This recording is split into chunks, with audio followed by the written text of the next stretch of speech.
Every day isn't about cutting calories. Sometimes we're at the weight that we want to be and we just want to stay there. And what I want to show you today is a full day of eating for calorie maintenance. So what is our calorie maintenance? Basically, if we can go by 15 times our weight and we're moderately active, that's going to give us a really good idea. For me, at 112 pounds, times 15 is 1,680 calories. So I'm going to have my full day around 1,680, 1,700 calories. I'm going to make sure that I'm going to get 100 grams of protein. And I don't want to eat the same thing every day, even though, you know, we are creatures of habit, so we do that quite often. So let's start with breakfast. I just got back from Orange Theory and I'm hungry. So let's get going. I'm sure that many of you have gotten on the bandwagon with overnight oats, and I'm amongst you. So this one is going to be a little bit different. I like to make things super easy so I don't have to remember very much. So I have 3 main ingredients and I use 1/3 cup for each of those ingredients. So I have 1/3 cup of oats and 1/3 cup of milk of choice. I'm using cashew milk. It's very low in calories. Doesn't have much else in it, but 1/3 cup of that. And 1/3 cup of cottage cheese. So I've got 1/3, 1/3, 1/3. Then I'm going to go with my teaspoon. I've got a teaspoon of flax seeds, ground flax seeds. I've got a teaspoon of chia seeds. And I've got a teaspoon of pumpkin seeds. And of course you can use whichever ones you like, but that's what I do. That's my mix up. Then I add in a good shake or a 1/2 teaspoon if you're the kind of person that likes to measure everything. 1/2 teaspoon of cinnamon and a little dash of nutmeg. So that is going to be my overnight oats. So you put that in the fridge, and of course, when you wake up in the morning, you could just eat that. You could add a few berries and you could just like call it a day. But I have to tell you, the thing about these overnight oats, for me, even though they expand quite a bit, is I can eat a lot more than that. This just doesn't feel like it's enough food, even though it's thick and rich and it can be really tasty. And if you're in a hurry, then just go with it. But what I like to do is I'm going to put it in the fridge, and the miracle of YouTube, I'm going to have one already ready. Ta-da! So that's good and thick, you can see. Okay. So what's going to make my overnight oats so much different than everyone else's? Well, I'm going to turn my overnight oats into pancakes. How I'm going to do that is I'm going to add 1 egg white, which is going to totally change the consistency of my oats. Just the egg white. I'm going to try to avoid the shell. So I've got my 1 egg white, and we suddenly have pancake batter. Look at what we've added, that 1 egg white. Upped our protein. We've already got protein from our cottage cheese. We've got protein from our oatmeal. We've got a tiny bit of protein from our different seeds, and we're going to add yet a little bit more. So I told you I just came back from Orange Theory. Well, it was crazy sock day, so I'm kind of glad that you haven't really been able to see what I'm actually wearing. And if you take a look at these socks, I was really desperate this morning. I had no crazy socks. So I had to go back into Will's room that he still hasn't cleaned out, even though he hasn't lived at home for probably almost 5 years. So I found these donut socks in his closet, and that's what I wore to Crazy Sock Day today. Anyway, I digress as usual. Okay, so here we go. We've got our overnight oats, which were now turned into pancake batter, and we're going to go on the pan. So we're just turning this kind of cold bowl into something really tasty and delicious. Make sure that you give it some time because they are pretty dense. So make sure you wait to see that the bubbles are actually coming through so that it's cooking through. It takes a little bit longer than your regular pancake. We've got our pancakes done, and now I've got 1 cup of mixed berries because I can't go without my berries. So I've got a cup of mixed berries, and I'm going to top it with an extra 1/3 cup of cottage cheese. There we go. A little sprinkle of cinnamon.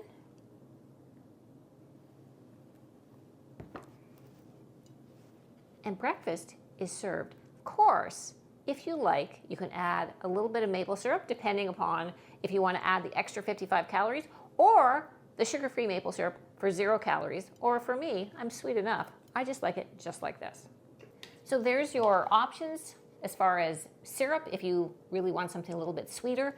And look at how much more tasty and delicious this looks like than just our overnight oats, which I know this is a little bit more work. So, you can even do that. Let it be in the fridge. And then if you have time or you really feel like it, then add that extra egg white. That's really a great binding agent, not to mention adding a little bit more protein. This whole meal that we're looking at is about 430 calories and just over 28 grams of protein. So that is definitely going to keep us full until lunch.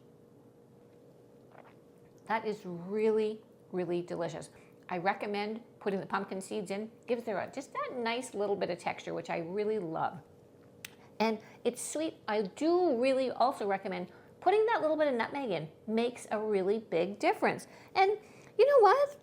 How fabulous does this breakfast look like? I think I might have to make a couple more for Paul.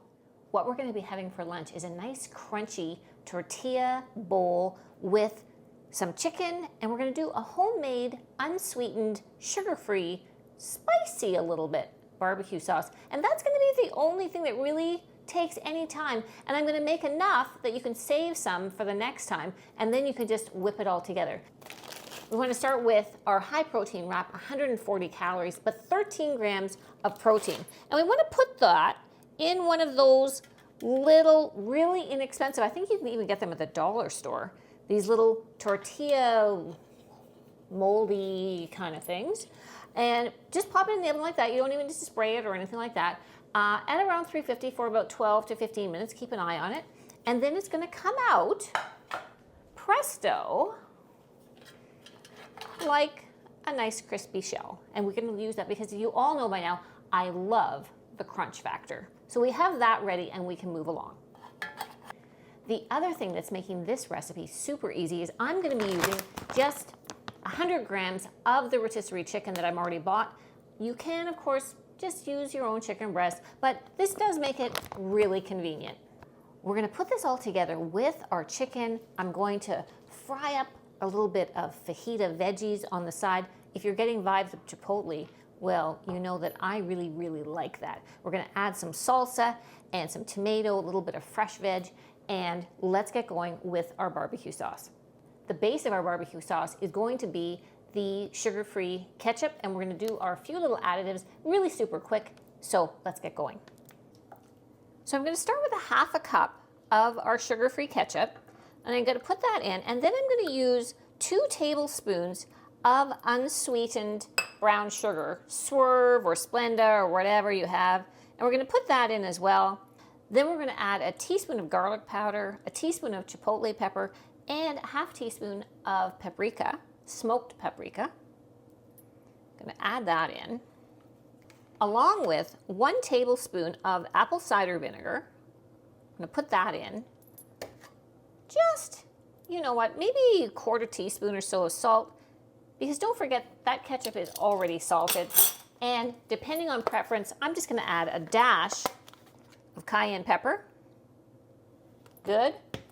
And really, I'm just blending that around and around until my sugar is melted and everything is really incorporated. So you can see how super easy that is. We'll probably only use a 1/4 cup of this for our chicken today, which we're going to shred. And you'll just have another 1/4 cup that you can use tomorrow. I've just chopped a variety of different peppers just to give some variety. We'll put those into the pan. And I've put together a little bit of a fajita blend of spices. I've also got some thinly sliced red onion. You can put some of that in with your peppers if you like, or if you prefer to have them raw on the side. So maybe we'll just do half and half with the red onions, leave a few for the top for the crunchiness, and put those in with the peppers. I've made my own fajita seasoning mix, and what I've used is a teaspoon of garlic powder and a teaspoon of cumin and a teaspoon of chili powder, along with some smoked paprika, a little bit of salt, and a little bit of pepper. So I'm not going to need all of that spice mix. I just used some cooking spray on the bottom of these peppers. If you find that you need a little bit more, you just add a dash of broth.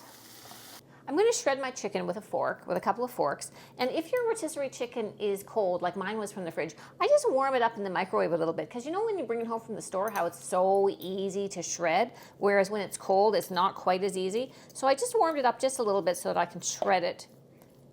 And then I'm going to put it in a dish and I'm going to add my barbecue sauce. When it's shredded up, that 100 grams of chicken, that really looks like a lot. I got my shredded chicken. I'm just going to add about half of our barbecue sauce and mix that through. And all that's left is to assemble it. Let's put it together. So we've got some salad greens. We'll put some around the side as well. And we've got all of our chicken. And that looks like a lot of chicken. Woo! A lot of chicken, which, you know, 100 grams isn't that much. Then we've got our peppers, fajita peppers. I've got 1/4 cup of black beans. I've got some freshly chopped tomato, a little bit of my saved red onion, because I really like red onion. And I'm gonna put some salsa, red and green salsa on the side. This is really super low in calories. Finish off with some nice chopped parsley. And that is a really hearty, super delicious, high protein lunch that's gonna keep you satisfied until snack time. This lunch is going to top out about 440 calories and 39 grams of protein. The biggest one is 150 calories and 21 grams of protein for our chicken. Our wrap, 140 calories and 13 grams of protein. Our beans, 50 calories and 3 grams of protein. And negligible bits all around, bringing us up to that grand total. And that is a good size meal. When do you guys get hungry for a snack? For me, it's always later in the day, kind of in that 3:30 to 4 o'clock time range, which is right about now. So I am hungry. And here's what we're gonna have for a snack today. I love apples. And you know what? I like them crispy and just sliced, but I also like them really warm. So what I'm gonna make for my snack is a baked apple stuffed with some nice little crunchy topping. And of course, you don't think we're gonna get through the whole day without some Greek yogurt. So we're gonna add that for our dash of protein. I'm gonna cut the apple in half through the core. And I'm just gonna use a big spoon and I'm gonna hollow out that core. I wanna show you guys 2 different ways of doing this, depending upon A, how hungry you are, or B, how much time you have. I'm gonna do it either in my air fryer or in the microwave. They're both really delicious. I personally kinda like the air fryer one a little bit more, but it does take a bit more time. So I've got my hollowed out apples. If you have a small apple, have both sides. This one's pretty big, so I'm just gonna go with half my apple. And I'm gonna use that as my little cup.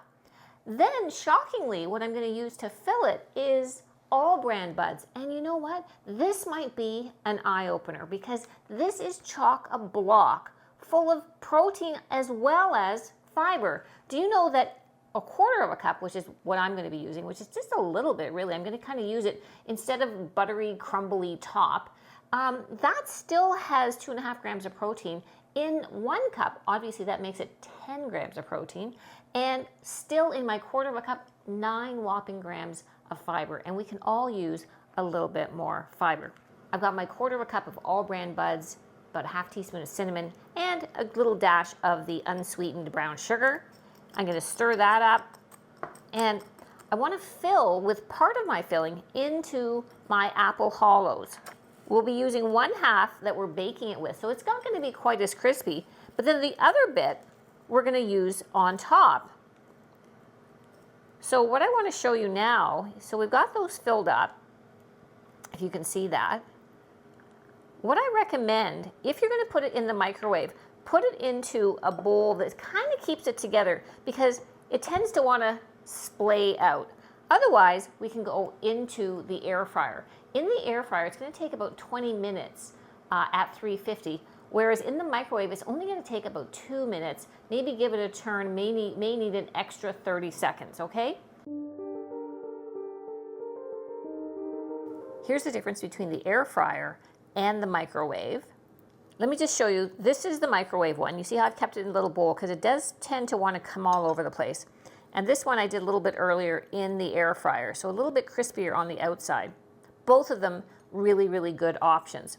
Then I'm going to just plop it into a bowl and go with my half a cup of Greek yogurt.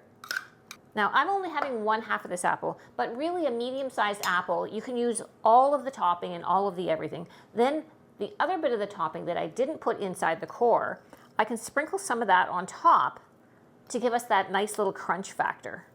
So altogether, for the apple with everything, we're looking at a snack of 215 calories and 15 grams of protein and a whopping 13 grams of fiber. And realistically, I can eat both if you can manage, depends on how hungry you are. So let's give it a try. And always leave the skin on, because that's where we're getting that extra fiber from the apple. So it's nice and soft. All brand buds, never tasted so good. Really great, nice snack. Give it a try. The other thing I want to mention is, this is a really great dessert idea. Let's say you want to make a dessert, but you really want to stay on track with your calories and your macros. Do a few apples, put them in a baking tray, fill them up, and then serve it with the Greek yogurt. That makes an amazing dessert. I'm sure that you're wondering what's for dinner, because I know that my husband is, and he's going to be really, really happy tonight, because although I don't eat a whole lot of steak, Paul loves steak. So tonight we are having steak. What I like to do, I got top sirloin, which is not the most tender cut, but it's certainly a really good source of lean protein. So what I do is I just add a little bit of olive oil on my hand, really nothing to speak of, some salt, some pepper, I've got some fresh rosemary, and I've rubbed that in, and I've let it set aside. So that's gonna be ready. Then I've got my broccoli. I've chopped up, I've got 100 grams of broccoli for me, and I'm really just gonna add a teaspoon, not even a teaspoon, that's how little I'm gonna use of the olive oil.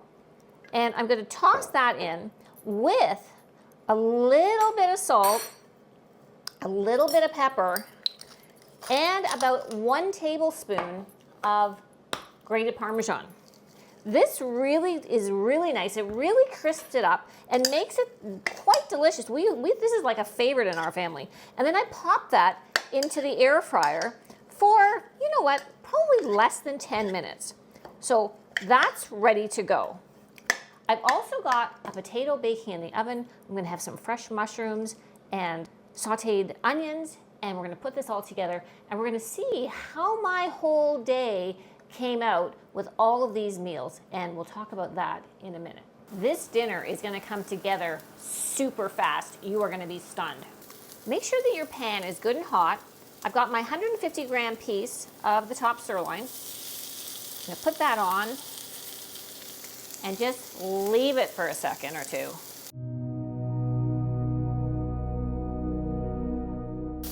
And just like that, like in really maybe about 4 minutes aside, because it's not very thick. So we are ready with this. I'm just gonna put everything together. This is gonna sound crazy, but I'm just telling you that you know that you found the perfect man when you only like the skin of the baked potato and he only likes the inside. So 1 potato for dinner is gonna do it.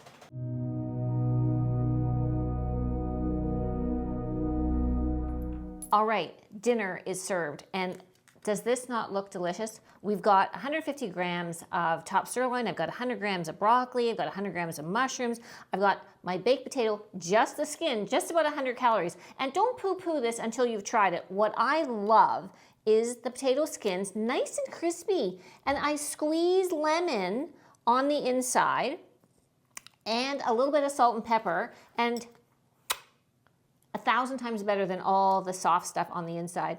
I'm just not a fan of that. Anyway, fortunately, Paul is, so that all works out. I've got my broccoli with my little bit of Parmesan and just a little bit of olive oil. I've got my onions, and I do love these sparkling drinks, 0 calories, 0 artificial sweeteners, 0 everything, really just water, but feels nice. I put it in a wine glass, and there you go. So we have had quite the full day of eating. We had those amazing overnight oat pancakes this morning with all of the fruits and everything like that. We had the fajita bowl for lunch. We had that amazing, and you have to try those baked apples because really they're out of this world. And with those bran buds, like who knew those bran buds are so good? And then top it off with this delicious dinner. I was looking for my maintenance calories of 15 times my weight of 112 pounds, so around 1,680 calories. And how did we work out? Well, in fact, we worked out pretty darn amazing. My full day of eating came out to 430 calories for breakfast, 440 calories for lunch, 555 calories for dinner, and 215 calories for my snack, for a grand total of 1,640 calories. My protein is even a little bit higher than I was aiming at. 28.6 grams for breakfast, 39 grams of protein for lunch, 40.5 grams for dinner, and 15 grams for my snack, for a grand total of 123 grams of protein. So the protein count was a little bit higher even than what I was aiming for, and the calories ever so slightly lower. So if you're the type that likes to have a snack later at night, which really I don't after dinner, I'm totally done. But if you do, then you'd still have an extra 50 calories if, let's say, you wanted to have one of these sugar-free Jellos or maybe a couple of Social Tea biscuits while you're watching TV, something like that. Maintenance doesn't mean starving. And the one thing to really look out for is, if you've worked really, really hard on a calorie deficit and you've lost weight and you've got to where you want to be and you want to stay there, you have to be able to get rid of the bad habits that got you in the excess weight area in the first place. So don't go back to those crazy habits. Watch for those calorie-dense foods like mayo, like creamy sauces that are really going to put you over the edge. Whereas where I've got lots of good volume, lots of variety, lots of different things to eat. And believe me, does it look like I'm going hungry? Absolutely not. I really hope that you've enjoyed the video. Let me know in the comments if you'd like to see more of this kind of thing where I fit in the calories and the macros to suit the day. So I'm going to tuck in here and enjoy, and I'll look forward to seeing you in the next one.